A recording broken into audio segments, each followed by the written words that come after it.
So I'm excited today to have the opportunity to talk with you more about what are called trust deeds. We want to spend time talking about what they are, what are the reasons that we would use them, where do they fit overall in a portfolio or in retirement planning, what are some of the rewards, some of the risks, some of the costs, so that you feel equipped to know whether it's a good fit for you and ultimately have that peace of mind to know that moving forward makes sense using it as an investment. Let's talk first about what they are. This is a little bit of a mouthful, but it's really a portfolio of secured real estate construction loans. So let's break that down. Let's understand a little bit better what that means. And first of all, we need to understand this middle market. I'm going to call it the middle market for real estate construction projects. And that's a $500,000 to $5 million loan amount for new construction projects. Could be construction projects related to residential real estate tracts or even commercial. And so the small bank is going to have a difficult time in the $500,000 to $5 million loan space. And a large bank really is not going to be as interested in that small a loan amount. And so this middle market of trust deeds is where investors come in and actually provide the funds, provide the funding mechanism for these builders and for these projects. So ultimately, I am the bank. As the investor, I'm the bank and I receive the interest each month during the loan and during the construction project. Generally speaking, you'll take the amount of money to put into trust deeds and you'll divide it up into multiple projects, multiple builders, multiple geographic locations, multiple building types for a diversification standpoint. And the loans generally are funded and then the principal comes back over a period of between 6 and 18 months, but the average time period is about 8 months. So that's what trust deeds are from a 30,000 foot view. How about where do they fit? What kind of investor could this be a good fit for? Well, first of all, if you're looking for an investment that is not tied to the markets, so it would be uncorrelated to the stock and the bond markets.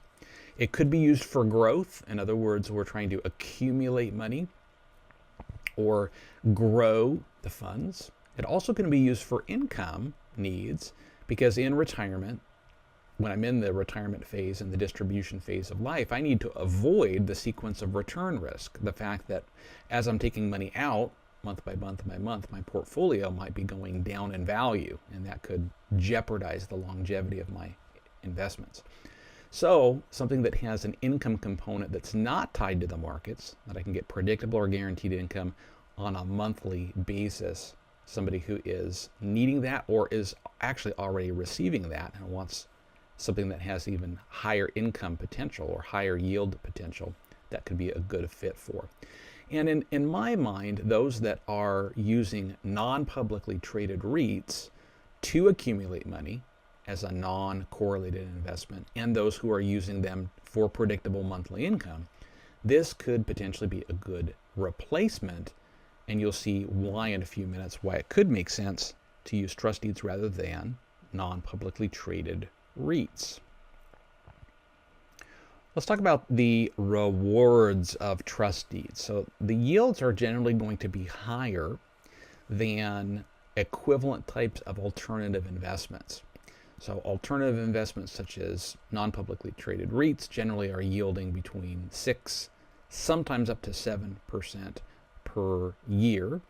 We'll see the yield on this in just a few minutes is going to be higher than that. One of the rewards or one of the advantages of using trust deeds, as we've mentioned before, is they're not tied to the stock market. They're not tied to the bond markets. So fluctuations, negative fluctuations in particular, are not going to negatively impact the regular income that comes in or the growth that we're using this for. And also, they can actually be more liquid than non-publicly traded REITs. As we've seen, non-publicly traded REITs generally can't be bought and sold at will. And so we wait for liquidity events that occur. They're not timed, and they're really not at our discretion. So those can be a number of years before those come to fruition. If on the average each of these loans is approximately 8 months in length, then that cash comes back into the account and becomes available. So we could say that it would be more liquid and more available than some similar alternative investments. Let's take a look at the risks. So we're going to talk about the risk of default, and we're going to talk about, as we just mentioned before, there is going to be illiquidity between investments. So let's look first at this risk of default.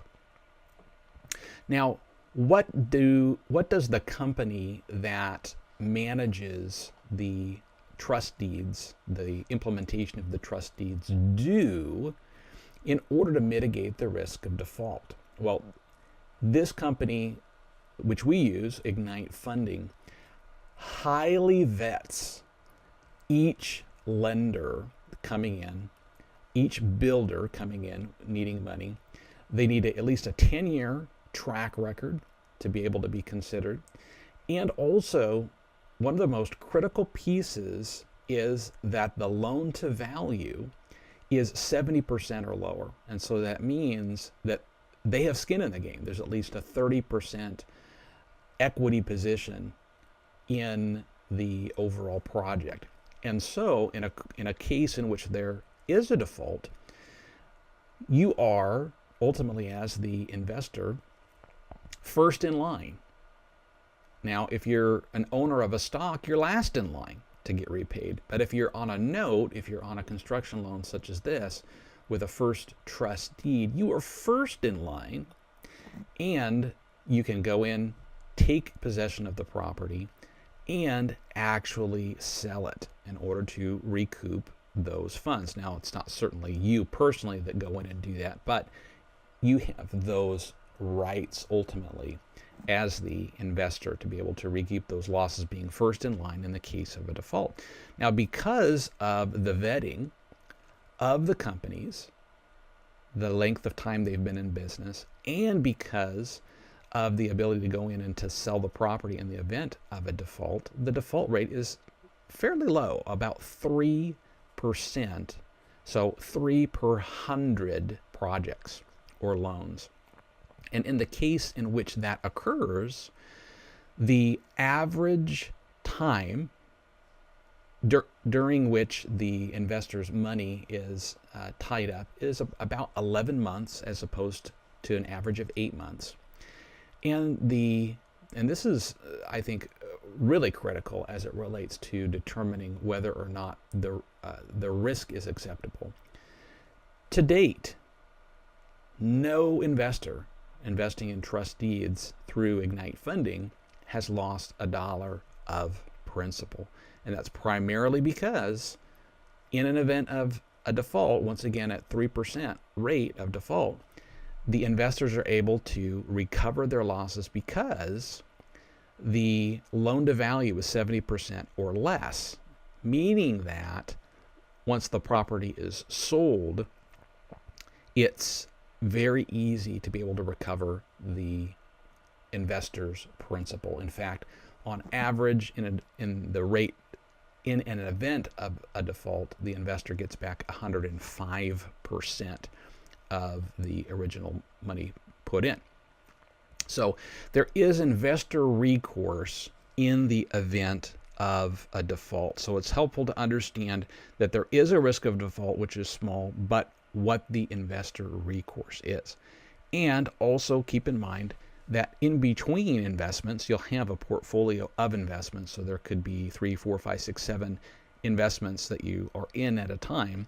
Between the original funding of the loan and then when the loan is eventually fully repaid back, that can be between 6 and 18 months, on average 8 months.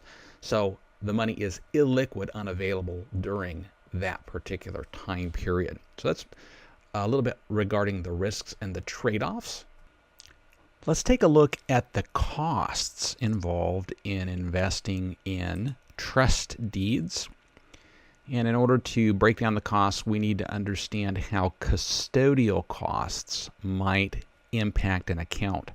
So we have non-retirement accounts in which there's not going to be a custodial cost, and retirement accounts in which there is going to be a custodial cost. So let's look at those retirement accounts, because ultimately you'll have the custodial costs plus the advisor fee.